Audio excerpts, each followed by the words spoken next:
Hey y'all, in today's thriftlet video, we're going to be taking items I've thrifted and upcycled them to fit more of my design style. Now, when I thrift something or purchase something, it's usually because I already like it. Something about it just speaks to me, but it just needs to be tweaked a little bit. So today we're just going to be changing up stuff slightly, adding more details to it, because to me, design is all about the details. That's how you get that really high-end look and hopefully not spend a lot of money. I think y'all gonna enjoy today's video. Let's go ahead and get started on those projects. I thrifted this glass jar for $1 and I've been using it to put Q-tips in, but it says bath salts on the cover, so I need to go ahead and paint it and fix that. Now I do like the jute rope handle on it, so I'm going to just cover that with painter's tape, that way I don't get any paint on it. And I'm going to take DIY chalk paint in the color White Swan and I'm going to paint the cover. It just takes one coat here. Now I'm going to show y'all 3 projects before I reveal the final staged video, because these 3 projects are going in the current bathroom that I am remodeling. So y'all gonna get a sneak peek here of that at the end of these 3 projects.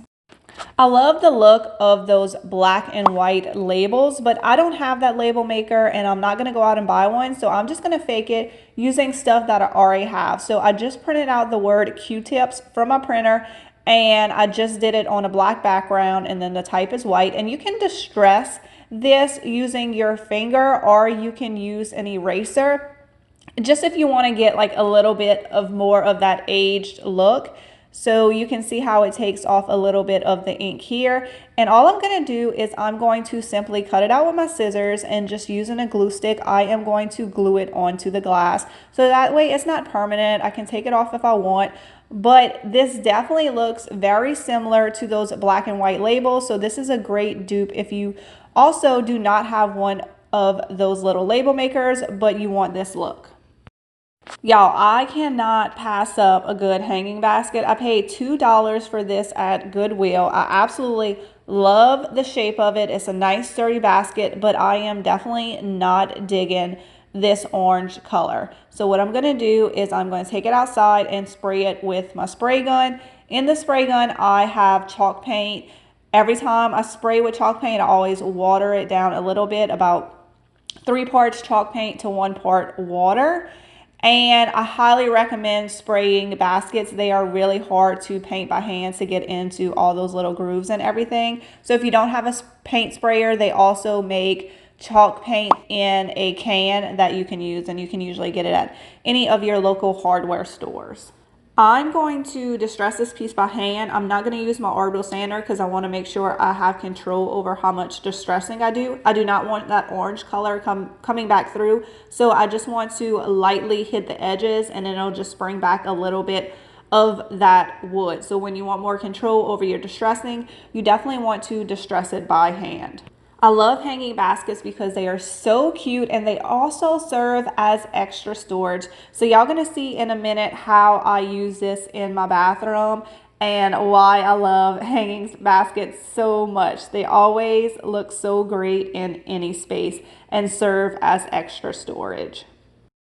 I purchased this little sign for less than $1 at a garage sale. I just thought it was a perfect size if I needed either like a little shelf sitter or a sign to hang on the wall, and I decided this would look great in my bathroom. So I want to take some ticking stripe fabric. I'm just going to cover it with fabric instead of trying to paint the inside of the sign, because I definitely want to keep the frame natural wood. It's already there. I'm not going to mess with it. So it's pretty easy to cut a straight line here since it is ticking stripe fabric. And to figure out how long it is, I'm just going to put it up on the inside of my sign and just draw a line with a pencil and then cut that out. I decided I wanted to slightly fray the edges of the fabric. So to do this, you can just take a sanding block and lightly rub your edges, and it immediately frays. I think using fabric instead of paint for this piece was the perfect choice. It just adds more texture and a little bit of pattern, and I can't wait for y'all to see how all these pieces that I'm creating work together in the bathroom. Now I want to add the word bath to my fabric. So I'm just taking IOD's typesetting stamp. I'm going to use the lowercase and spell out the word bath. And then I'm going to take my IOD mat, put it on top. All the words will stick to the mat, and then you put your ink on the stamps, and then you stamp your fabric. All that is left to do is simply hot glue the fabric onto your sign. And the great thing is that hot glue is not permanent. So if later on I wanted to use this sign in a different room, I could just pull it off and then do something else. I absolutely love the way this turned out, and I especially love the ticking stripe fabric. I think that was a great choice for this piece. You should recognize some of these pieces from my previous thrift hauls. Besides the towels, everything on these shelves are thrifted. And this adorable little hanging basket ended up holding 3 large Scott paper towel rolls, making it not only cute but functional. Y'all, look how cute. I simply styled this with some hanging greenery in the background. I was surprised how much I love this little sign. I think it's the perfect touch in this little bathroom. And the little label on this Q-tip jar just really elevated the whole look. I love just adding a simple label, and I ended up styling these little bottles that I made in my last DIY video in this bathroom, and I just added little labels to them as well that say shampoo and conditioner. And I think this is the perfect look. Y'all stay tuned. I will have a reveal of this bathroom makeover coming soon. Do y'all remember this beautiful golden frame that I thrifted with all these moldings? I'm gonna see if I can bring it back to life. There's lots of nails sticking out of it, so I need to remove those. Before I remove them, I wanna make sure that all the moldings are secure in place. This thing is so cool when you look at it from the back. You can really see how many different pieces of molding it took to put this piece together, and I'm so excited that I got to save it. So I'm just using my brad nailer. I'm gonna nail in the pieces of moldings that need to be secured. Then I'm going to take my nail clipper and pull them out. This nail clipper takes them out very gently and causes no damage to the piece. This thing was full of mud diver nests and dirt, so I really needed to clean it up before I decided what my next step was gonna be. I needed to see what the original color was, so I'm just gonna use my hose pipe, some Dawn dish soap, and a toothbrush to clean it up. It cleaned up great, but there was lots of different colors going on, and I didn't really care for the original color. So I decided I was going to try to enhance this piece and really bring out all the character. And to do this, I'm just going to simply add some white wax. It is amazing how much just a little bit of white wax will transform a piece. If you have not used white wax before, all you do is you simply brush your white wax on the piece. I am using a wax brush to do this. And then you take a paper towel or lint-free rag and wipe it off. And what happens is the wax stays in the low spots, and then you wipe off the high spots, and it really brings out all the details. So you'll be able to see all the beautiful molding on this piece. I think doing the white wax on here was a good call. I absolutely love how this piece turned out. I think it kind of like, it toned down the gold in this piece, and it almost looks like aged wood now. Y'all let me know what y'all think about this. I haven't decided yet where I'm going to put this piece in my home, but sometimes when you come across a work of art like this, you just have to pick it up, and then you will figure it out later, right? Y'all understand what I'm saying? And I think this style definitely goes with the style of my house. So I have no doubt one day I will find the perfect place for this beauty to be displayed. I told y'all I cannot pass up a good hanging basket. And look how perfect and pretty she is. And I paid less than $1 for this. I think I paid 75 cents for 2 of these baskets. And when my baskets are kind of dusty, I just take my air compressor and my blower and just kind of blow them off. And that's how I clean them. So I want to make a little tag for this. So I printed out the word lost socks to the size that I wanted the tags to be. And I'm just using 5mm underlayment to cut out my own tag. Of course, you could buy one at the store, but I have all the tools in the wood to make my own, so that's what I'm gonna do. And I'm just going to dog ear the edges of this to give it that tag shape. Next, I'm going to paint my tag with DIY paint in the color White Swan.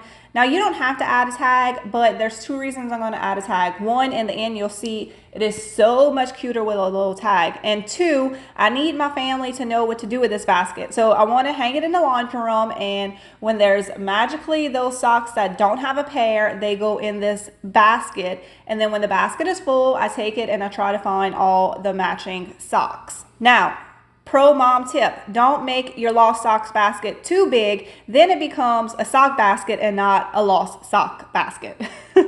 Once my paint is dry, I'm going to distress the edges and lightly sand the top. That way it's smooth and ready for my words. I printed these words from my computer. You can definitely freehand this, but I like things to be as perfect as possible, so I don't like to do that. Now, I thought I brought my carbon paper in the move, but apparently I didn't. And I don't have any on hand. So what I'm doing is I'm just going to draw on the back with a pencil. And then when I turn it over and trace the words, hopefully some of that lead will transfer onto the wood. So I have just a little bit of an outline to work with. And as you can see, I have an outline. It's very light, but it's enough for me to at least use it. Then I'm going to take my fine point painter's pen. You can get this at Walmart. And I'm just going to go over the tracing that I just made, and then I'm going to add a little jute twine and a little greenery and hang this tag on my basket. I love how this basket came out, and I'm so excited that people have started to decorate their laundry rooms because I love making decor for laundry rooms. As a mom, we spend a lot of time in there, so why not make the space feel pretty? Let me know what y'all think about this sock basket. Will y'all be making one? I thrifted this huge candlestick riser for $3. I love the shape of it, of course, and actually that dark green color is very on trend, just not the painting that was on it. So just like that white hanging basket, I just sprayed it with my sprayer. Apparently, I then filmed that part, and I also am going to sand it down by hand because I just want to lightly bring out some of that dark green color, but I want to make sure that paint finish, those flowers and stuff, do not come out. So I don't want to take out my Orbital sander because I want to have complete control over this. So just using some 220 grit sandpaper, I'm just going to lightly sand all the edges to bring out just a little bit of that green.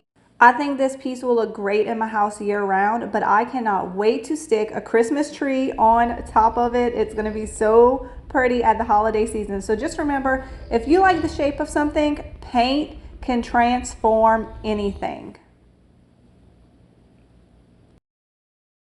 I hope y'all enjoyed today's video, and I hope it inspired y'all to look around your house or look at things differently in the thrift store, to really just add a few more details to those pieces to get that high-end look. I love getting a look for less, you know, not spending a lot of money, but looking like you paid a lot of money for it. If these are the kind of videos you love, make sure you subscribe to my channel and make sure you leave a comment below and let me know what was your favorite project that I worked on today. Y'all have a wonderful day, and I will see y'all in the next video.